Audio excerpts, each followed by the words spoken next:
none left but the tribe of Judah only, right? That's when you read the Bible, most of the time it's Judah, Benjamin, Levi that's going into captivity. He removed the northern kingdoms out of his sight. This is what he did. Also, Judah kept not his commandments, not kept the commandments of the Most High, their power, but walked in the statutes of Israel, which they made. And the Most High rejected all the seed of Israel and afflicted them, delivered them into the hand of spoilers until he had cast them out of his sight, out of Israel, into Assyria. Right here, for he rent Israel from the house of David. That's the northern tribes. And they made Jeroboam the son of Nebat king. And Jeroboam drave Israel from following the Most High, and made them sin a great sin. Remember, Jeroboam built 2 calves. That was the worst king. Yes. For the children of Israel walked in all the sins of Jeroboam, which he did. They departed not from them, from the sins of Jeroboam, until the Most High removed Israel out of his sight, as he had said by all his servants, the prophets. So was Israel carried away out of their own land to Assyria to this day.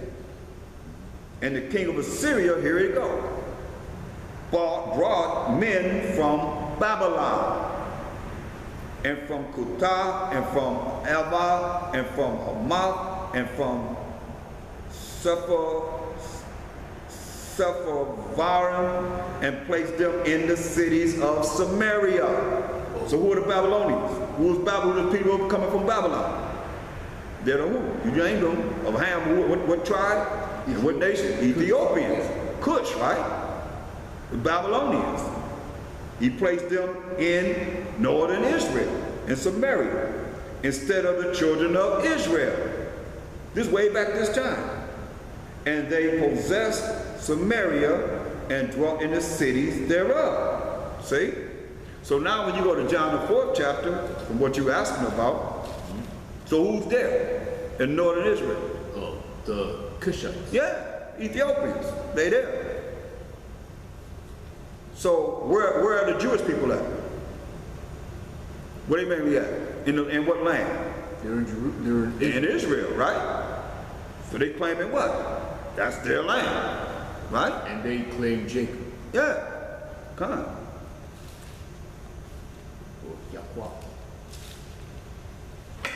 John the 4th chapter.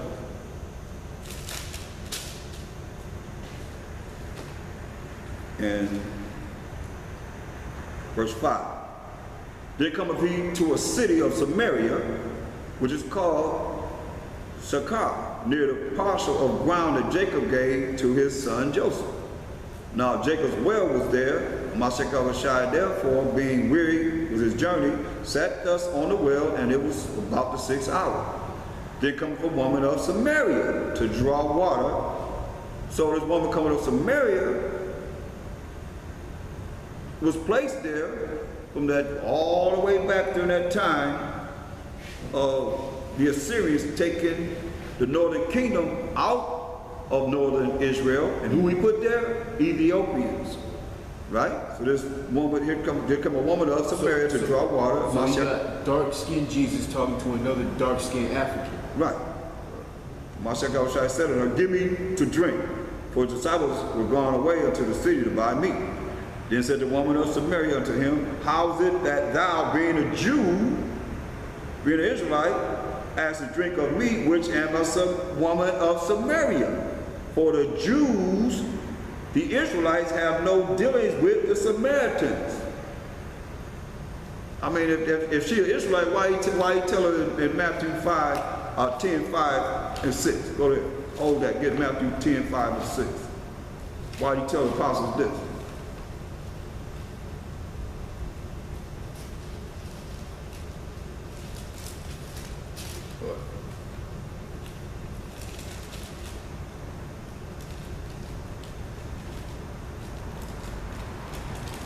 Matthew 10 and 5.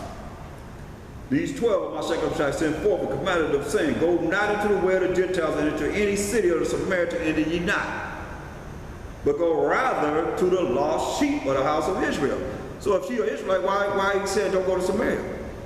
But he said, but go rather to the house of Israel. That was cast out of northern Israel. He said, don't go to Samaria. He just said, don't tell them, don't go to Samaria, but go rather to the lost sheep of the house of Israel. And as you go, preach, saying, the kingdom of heaven is at hand. Right? So now going back to St. John 4, in verse 9 it says, then said the woman of Samaria to him, how is it that thou, being a Jew, you been of the tribe of Judah, ask to drink of me, which am a woman of Samaria? For the Jews have no dealings with the Samaritans. He just told them don't deal with the Samaritans, didn't he? But go to rather to the lost sheep of the house of Israel. Moshe was answered and said unto her, if thou knewest the gift of the Most High, and who it is that saith to thee, give me to drink, thou would have asked of him, and he would have given thee living water. The woman said unto him, sir, thou hast nothing to draw with. She in the corner. And the wells are deep. The well is deep. From whence then hast thou that living water? Where you get this living water from? Art thou greater than our father Jacob? That's what you were saying earlier. Are you greater than our father Jacob, which gave us the well and drank thereof himself, and his children and his cattle? Moshe answered her and said unto her, whosoever drinketh of this water shall thirst again. So he went carnal with her. You know, since you talking about this carnal water that you don't have nothing to draw no water with, he said, hey, whoever drink of this water, you're going to thirst again. You're going to be thirsty after a few hours. If not that long. But whosoever drinketh of the water that I shall give him shall never thirst. But the water that I shall give him shall be in him a well of water springing up into everlasting life. Right? That's why he cut it. He said, look, if you knew the water I could give you, you want some of this water. And she said, hey, you don't have nothing to draw no water from. It's carnal. It says, verse 15, the woman said unto him, sir, give me this water, that I thirst not, neither come hither to draw. So give me this water so, you know, I ain't going to thirst no more, and I ain't got to come into this well and draw water out of it no more. Why? Because the nations don't know. They don't know the laws of the Most. They don't know the spirit. This is spiritual he's coming with her with. She ain't understanding. She's still carnal, right? Yeah. Give me some of this water that I ain't never got to come to this well and fetch no water out of this well no more. She's still carnal. Verse 16, the Mashiach said to her, go call thy husband and come hither. So go get your husband and come hither. I'm tired of talking to you. Go get your man. Men to men, we can talk. I can talk to the man. The woman answered and said, I have no husband. Mashiach said unto her, thou hast well said, I have no husband, but thou hast had 5 husbands, and he whom thou hast is not thy husband, and that saith thou truly. The one you have now ain't your husband. You done have 5 husbands, and the one you have now is not your husband, because Israelite women they wouldn't pass from man to man to man.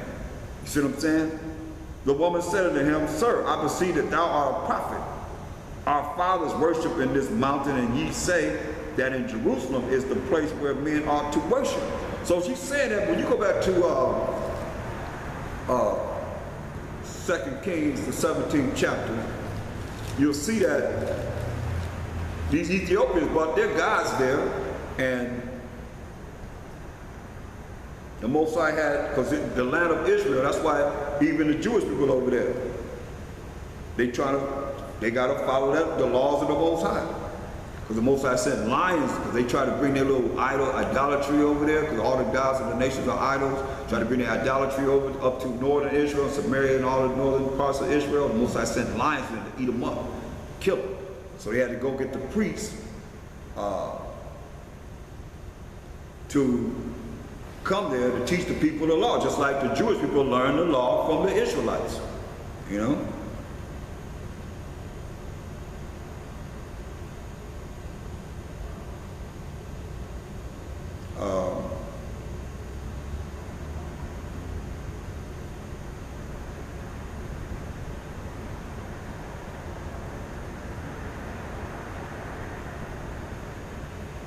Look at 2 Kings 17, verse 26.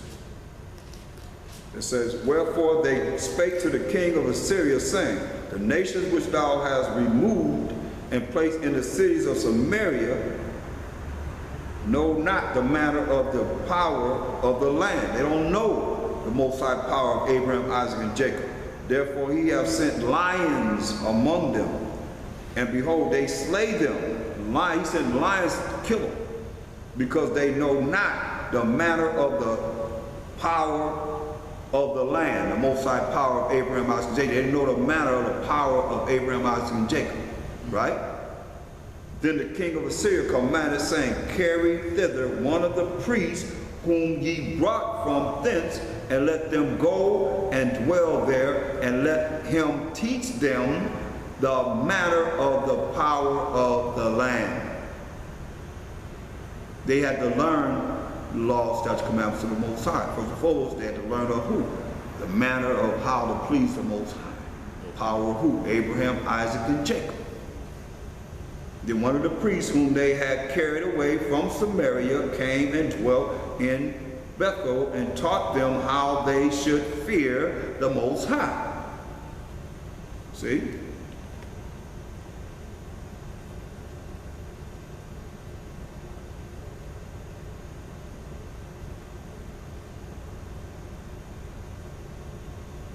So that's why she's saying what she's saying. She was programmed, you know what I mean?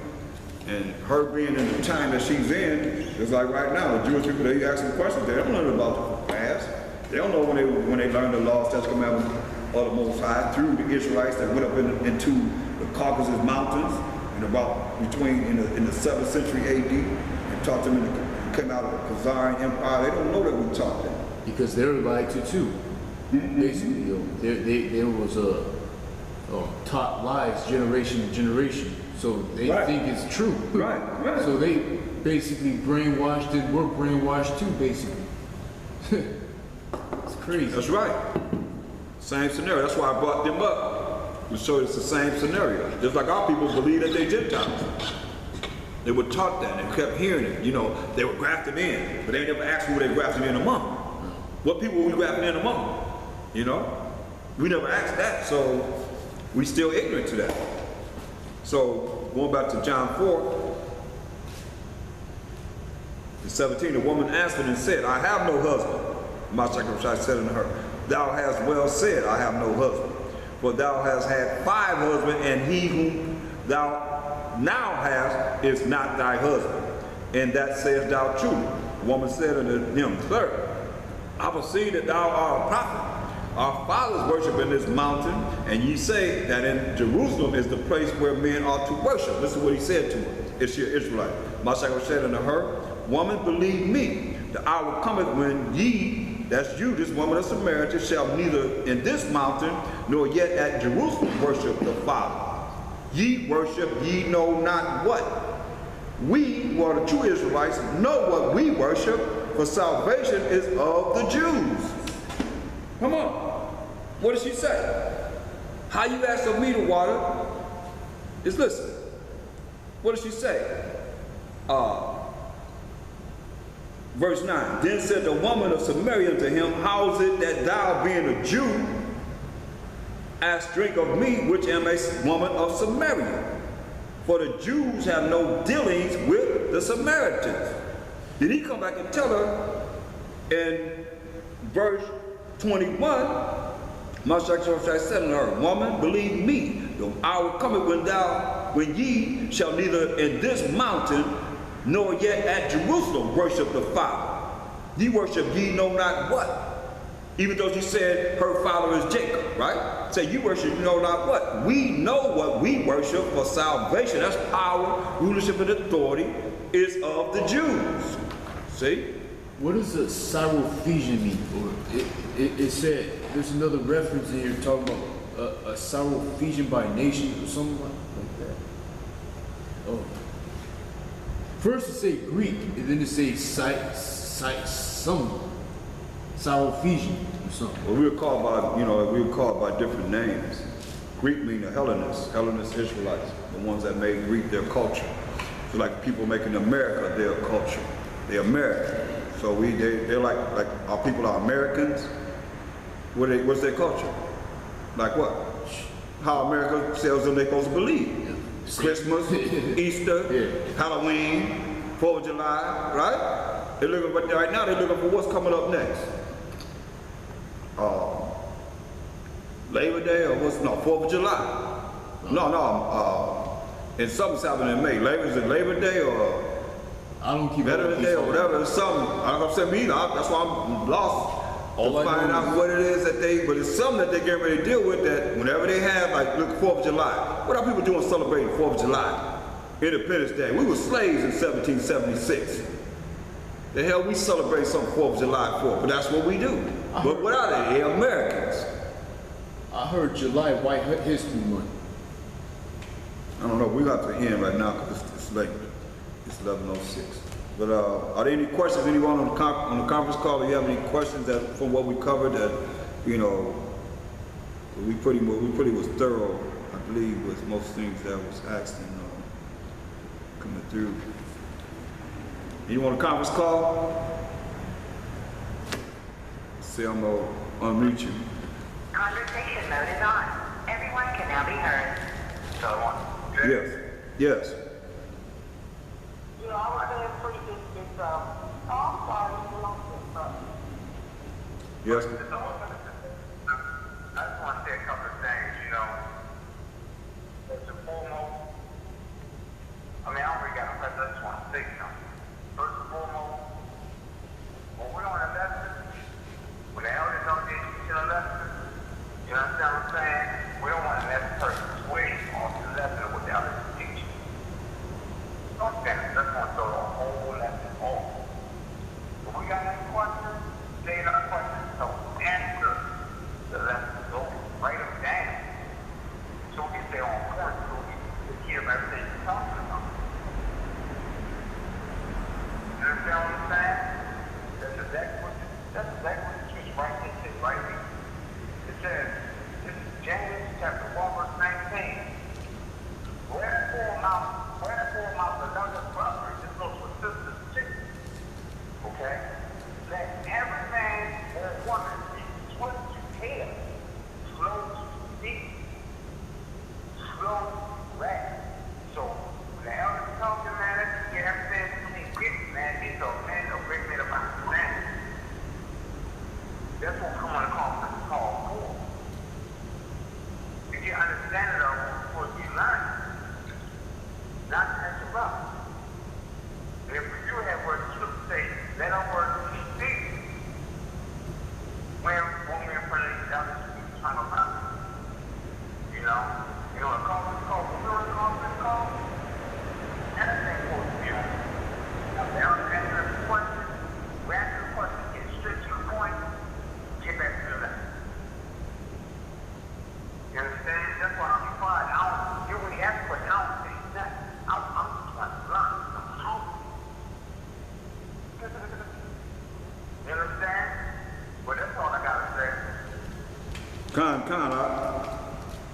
That's right. That's why everybody that comes on the conference call should mute their phone, especially if you know you have background noise. And you do that by *6. Now I want to say, what he's saying is true. This is Joseph's first time. This is your first time coming to class. Generally on the Sabbath, I just do a lesson. I deal with spiritual lessons. On the 4th day, I have class and we go to question and answer, like he was doing. Okay. That's probably what he's concerned about, because it's like we was dealing with certain things that you were asking at the time, your first time coming. So that's why I took the time to deal with your question and answer. But during on the Sabbath, like tomorrow, we're gonna be going over the laws. It's not gonna be question. It's not gonna be question and answer like it is. But on the 4th day, that's where we have question and answer, like what you're doing. So it'll be just like he's saying. Generally is pretty much a topic, and I go through that topic. Spiritually to endow us with. But this your first time, and y'all figure that you have questions. And I hope that, and also you need a pen and piece of paper to write down the scriptures for what it is that we're dealing with. So you can write them down. You can go over them yourself. Are there any other questions? Anybody on the conference? I know someone had said, but they said, "Excuse me, sir." So it was a sister. So what is your question or comment?